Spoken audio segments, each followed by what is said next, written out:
Every time you say yes, when everything inside you is screaming no, you're not being helpful, generous, or selfless. You are abandoning yourself. You're betraying your own instincts. You're walking away from your inner voice just to please the world around you, and the cost of that is enormous. You might think you're keeping the peace, earning love, or being seen as the nice person. But what you're really doing is training others to ignore your needs, because you've ignored them first. You're reinforcing the lie that your time, energy, and values are less important than someone else's comfort. That is not kindness. That is not nobility. That is self-neglect wearing a mask. The truth is, when you continually put other people's expectations above your own truth, you begin to shrink, slowly, silently.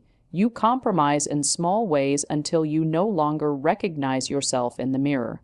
You start living life according to someone else's script, and your own dreams begin to gather dust on the shelf. What starts as one small yes to something you didn't really want becomes a pattern of saying yes to things that completely conflict with who you are. And the more you do it, the more you internalize a false identity, one that is agreeable, compliant, cooperative, but hollow. The world may celebrate your obedience, but inside you start to feel invisible. Let's be brutally honest. The root of this behavior often comes from a fear of rejection, judgment, or abandonment. You say yes because you think people will like you more, or stay with you, or not get angry. But what is that approval really worth if it only comes at the expense of your dignity? Real respect, real connection, real power. Those things never grow from a place of self-erasure. They grow when you speak your truth, even when it's uncomfortable. They grow when you set a boundary and keep it. They grow when you prioritize your own voice over the noise around you. Every time you betray yourself for someone else's convenience, your self-respect takes a hit. In self-respect is not some vague concept floating in the air. It's a muscle. It grows every time you do something aligned with your truth, and it weakens every time you fold to pressure, even when that pressure is disguised as politeness, obligation, or love. You can feel it when you go against your better judgment, when you say yes to that project you don't have the energy for, when you agree to a relationship that doesn't serve you, when you bite your tongue instead of standing your ground. That sinking feeling, that's the echo of self-respect slipping through your fingers. But here's the paradox. When you stop saying yes to everyone else, you finally say yes to yourself. And when you say yes to yourself, everything begins to change. You stop tolerating relationships that drain you. You stop pretending to be someone you're not. You stop waiting for permission to be who you are. Suddenly, the people who used to manipulate you start to fall away. Suddenly, your energy returns, your clarity returns, your standards rise, and your world starts to reflect the new version of you. The version that honors her boundaries, who moves from intention, who chooses what is right over what is easy. You have to understand that saying no to the wrong things is a declaration of self-worth. It's you announcing to yourself and the world that your needs matter, that your peace is non-negotiable, that your values aren't up for discussion. And the more you practice it, the more natural it becomes. You begin to realize that the world won't collapse when you say no. People won't hate you, and if they do, that's a reflection of them, not you. Because anyone who respects you will respect your boundaries, and anyone who doesn't was only benefiting from your lack of them. Saying yes out of guilt, fear, or insecurity is a habit, but it's a habit that can be broken. And when you do break it, you awaken a deeper truth, that your life was never meant to be a reaction to someone else's demands. It was meant to be a bold expression of your own design. You're not here to survive off scraps of validation. You're here to walk tall, speak clearly, and live with integrity. That doesn't mean you'll never help others. That doesn't mean you won't compromise, but it means your kindness will come from strength, not sacrifice. It means your yes will have value because it comes from a place of freedom, not fear. There is a version of you waiting on the other side of every forced yes, a version that is unapologetically honest, fiercely grounded, and deeply self-respecting. That version of you doesn't hesitate to speak her truth. She doesn't flinch when confronted. She doesn't second-guess herself just to make someone else feel more comfortable. She walks into rooms knowing she belongs. not because someone told her so, but because she decided she does. That version of you is possible, but she will never appear if you keep trading your truth for approval. You can't build a strong life on a foundation of self-denial. You can't lead, love, or live fully while abandoning yourself in the process. You have to take your power back, one honest no at a time. People pleasing is one of the most deceptive behaviors in human interaction because it wears the disguise of virtue.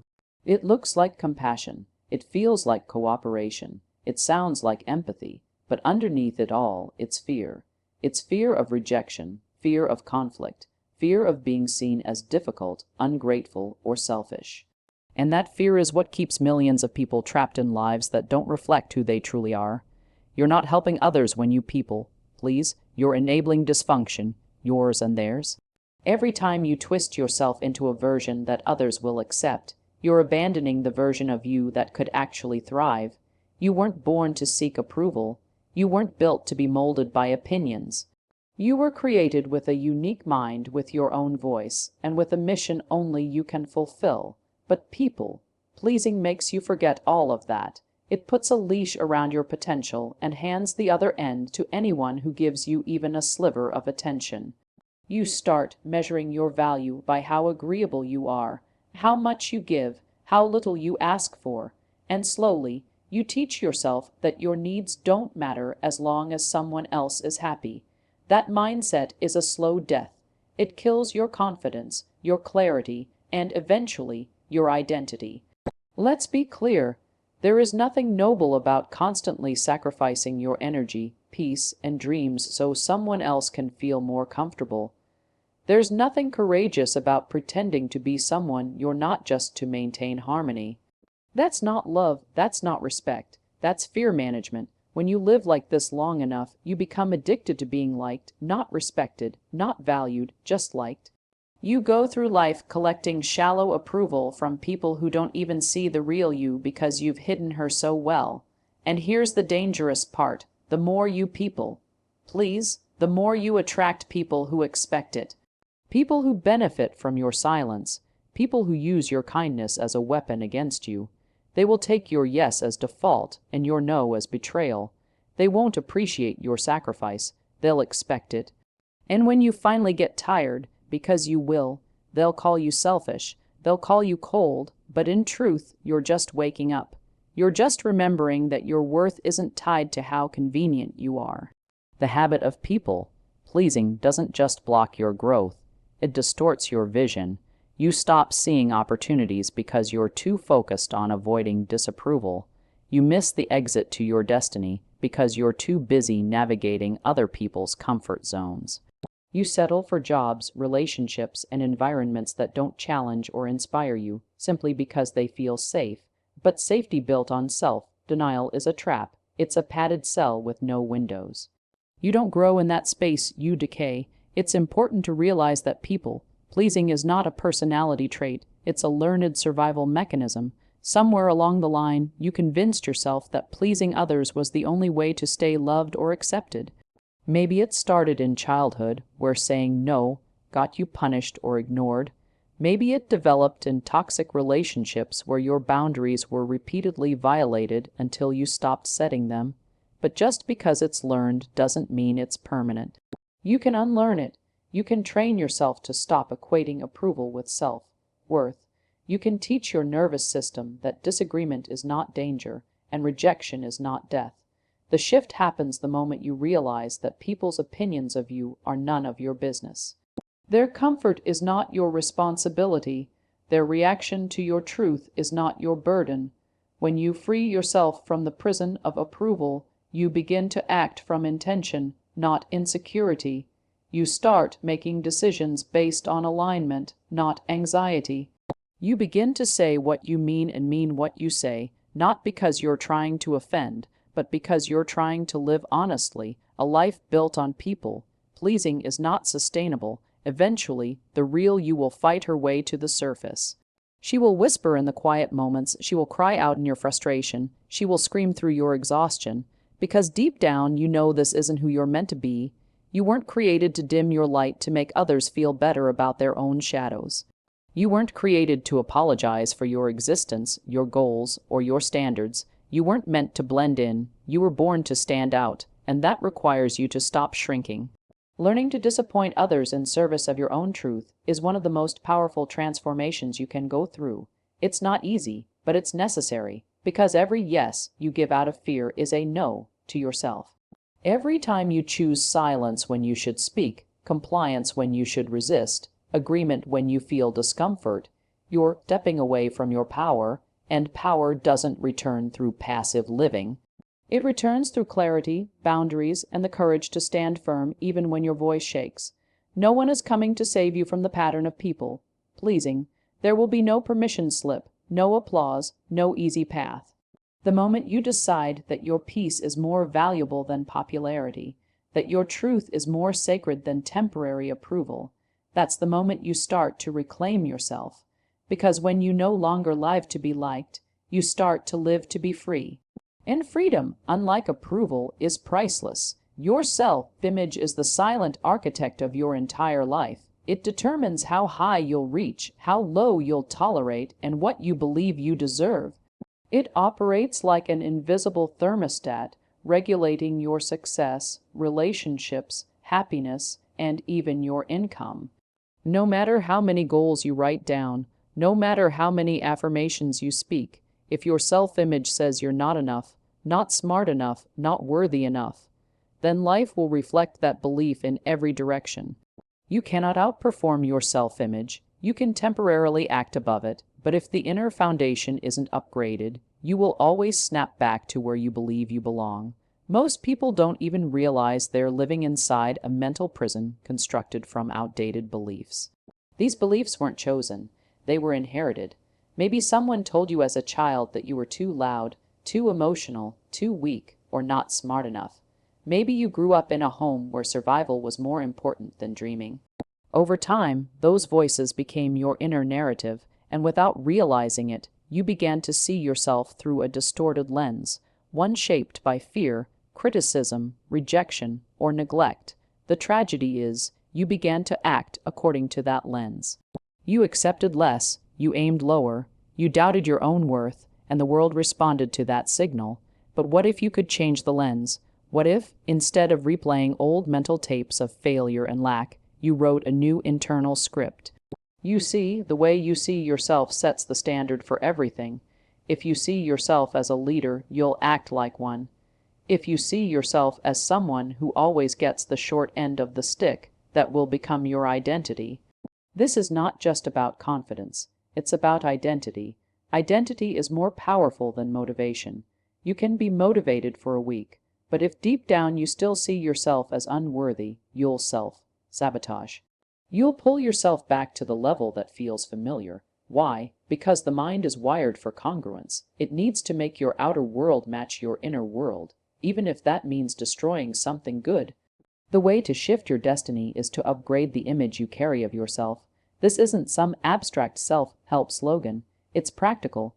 If you want to change your results, you must first change how you see yourself. That begins with awareness. What do you believe about your capacity to win? How do you feel when someone praises you? Do you deflect it or embrace it? Do you believe you're deserving of healthy love, fulfilling work, and financial stability? Or are you constantly expecting disappointment? Every belief you carry is a vote for the life you'll live. One of the clearest signs of a low self-image is the inability to receive. Some people are great at giving, at working, at grinding, but the moment a blessing arrives, they feel uncomfortable. They feel guilty, they sabotage it. Why? Because they don't feel worthy of it. They haven't yet adjusted their self-image to match the abundance they're asking for, and until they do, nothing will stick. This is why you see people win big and then lose everything. This is why people finally get into healthy relationships and then push them away. Their self-image hasn't caught up to their new reality. And until it does, the old patterns will always come back. You cannot bypass the work of transforming your self-image. You can't fake it. You can't pretend your way into worthiness. It must be rebuilt from within, thought by thought, choice by choice. And it starts by deciding that you are no longer available for the version of you that settles, that doubts, that shrinks. You start speaking to yourself differently. You catch the mental criticism and replace it.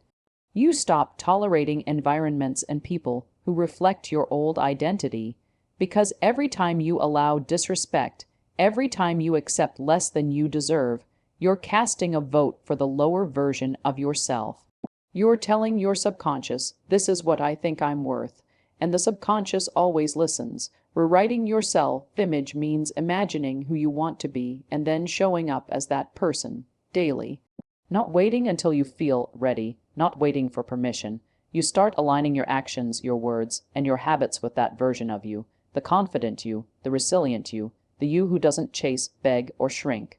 At first it feels fake, it feels uncomfortable, but that's because it's new, and anything new to the subconscious feels threatening. But repetition is the key. The same way you learned to see yourself as limited, you can unlearn it. The same way your self-image was conditioned into fear, it can be conditioned into power. When you build a strong self-image, everything changes. You stop over-explaining, you stop proving, you stop seeking validation. Because you know who you are, not based on outcomes, not based on titles, but from within. And that internal knowing becomes magnetic.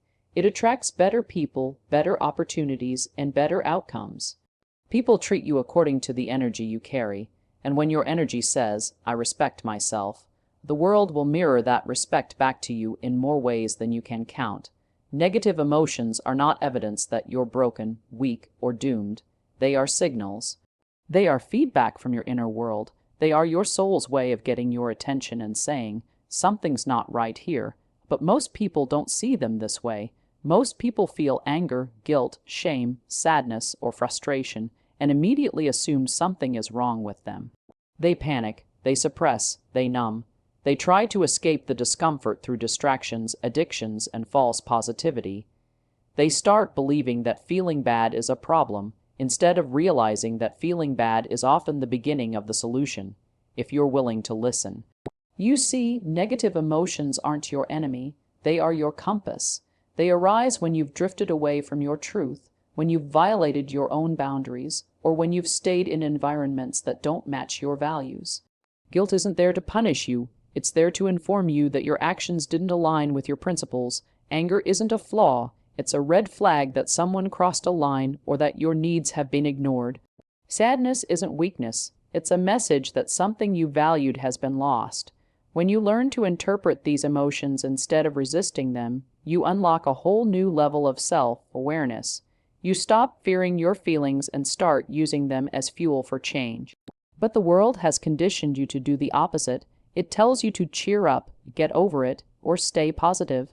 It trains you to put a smile on your face even when your spirit is exhausted, so you learn to wear masks. You learn to deny how you feel just to maintain appearances, but buried emotions don't disappear. They accumulate, they harden, they turn into anxiety, burnout, resentment, and depression.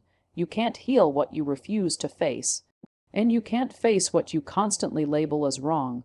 You're allowed to feel everything. You're allowed to feel lost, angry, disappointed, betrayed, or confused. You're allowed to have days when the weight of everything feels like too much. That doesn't mean you're weak, it means you're human. The danger is not in feeling, it's in believing that your feelings define you. You are not your emotions. You are the one experiencing them, and that difference is everything. Because once you recognize that emotions are passing states, not permanent identities, you give yourself the space to feel without judgment. You allow your emotions to move through you instead of trapping them inside. When negative emotions arise, the goal is not to immediately escape them. The goal is to understand them. Ask yourself, what triggered this? What boundary was crossed? What belief is being challenged right now? What part of me needs attention, care, or change? When you approach your emotions with curiosity instead of shame, you begin to take your power back. You stop being ruled by reactive behavior and start making intentional choices. That's emotional maturity. That's real strength. It's important to remember that every emotion contains information, and if you ignore that information, it will keep showing up louder and louder until you finally pay attention. Think of your emotions like a check engine light on your dashboard. You can cover it with tape. You can keep driving, but eventually the car will break down. That's what happens when you ignore your emotions. Sooner or later, they manifest in ways that are much harder to manage, through physical illness, relationship breakdowns, chronic stress, or emotional numbness. The most powerful thing you can do is stop running from your emotional truth. Sit with it, listen to it, let it speak, not so it can control you, but so it can teach you. Your emotions are trying to guide you back to alignment, back to clarity, back to yourself. When you let them speak, when you stop suppressing and start listening, you become your own healer. You don't need someone else to fix you.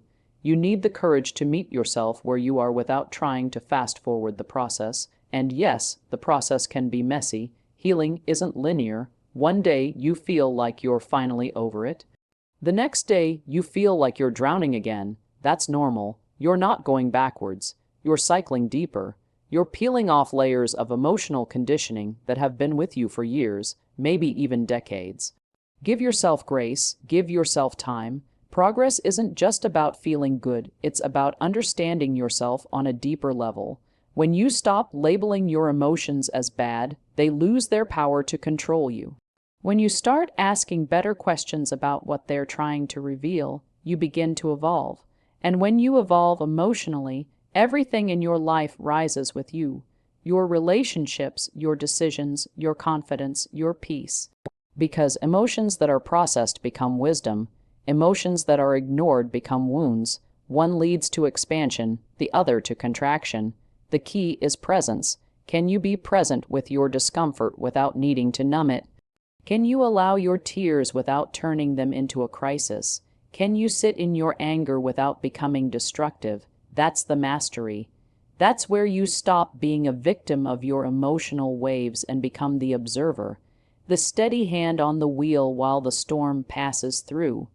And it will pass through if you allow it. Emotions are energy. They are meant to move. They are not your identity. They are your messengers, and they are asking you every single day to come home to yourself. Reclaiming your power doesn't begin with loud declarations or dramatic life changes. It begins with something far more uncomfortable: radical self-honesty.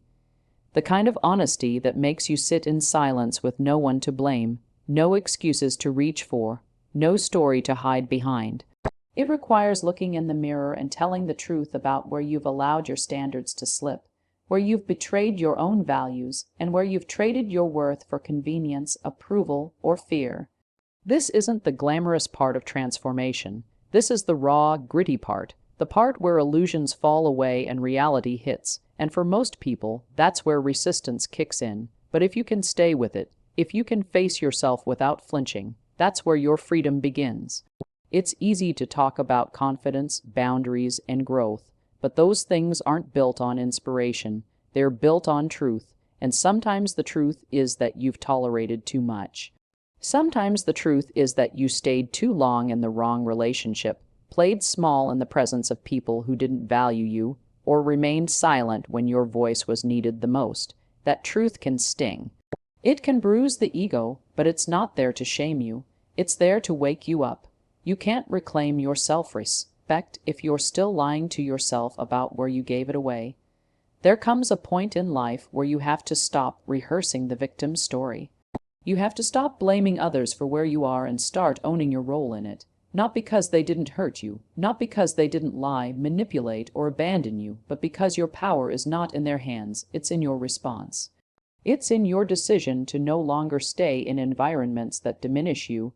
It's in your ability to look at your past not as something to regret, but as something to learn from. That's radical self-honesty.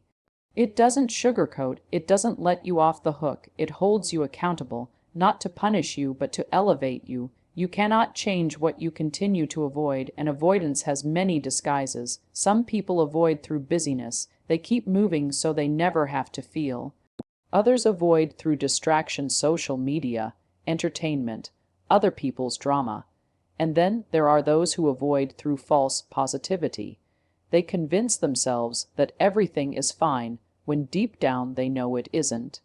But pretending doesn't bring peace, it only delays the inevitable breakdown. The only way out is through, and the way through begins with the willingness to look at yourself clearly and completely. Maybe you've been pretending to be someone you're not just to keep the peace. Maybe you've convinced yourself you're happy, but the ache in your chest tells another story. Maybe you've been saying yes out of fear, not alignment, and every time you do, a part of you feels smaller. You can feel when you're out of integrity with yourself. Your body knows, your spirit knows, your energy drops, your motivation disappears, and yet you stay, you justify, you make excuses. Why? Because radical honesty requires courage. It requires the courage to admit that the life you've built doesn't match the life you want, and that means change, and change means discomfort. But what's more uncomfortable, living in truth or living in quiet self-betrayal every single day? You cannot evolve without disruption. You cannot reclaim your power while still trying to protect your comfort zone. There's a cost to lying to yourself, and that cost is your peace, your purpose, and your potential. You weren't born to live in survival mode. You weren't built to keep tolerating what doesn't honor you. But you will stay stuck if you don't start telling yourself the truth. This work is not about being hard on yourself. It's about being honest enough to set yourself free. It's about recognizing the patterns that keep repeating, the toxic relationships, the self-sabotage, the procrastination, the overgiving, the undercharging, and tracing them back to the beliefs that birthed them. Where did you learn to accept so little? Where did you start believing that your needs don't matter? Who convinced you that speaking your truth makes you difficult or selfish? These are the questions that unlock transformation. And the answers won't always be pretty, but they will be real, and real is what sets you free. When you choose radical self-honesty, you stop outsourcing your power. You stop looking for someone to save you, fix you, or validate you. You realize that the only person who's been with you in every moment of your life, the good, the bad, the painful, and the beautiful, is you, and that relationship matters. That relationship sets the tone for every other one. You can't demand loyalty from others when you haven't been loyal to yourself.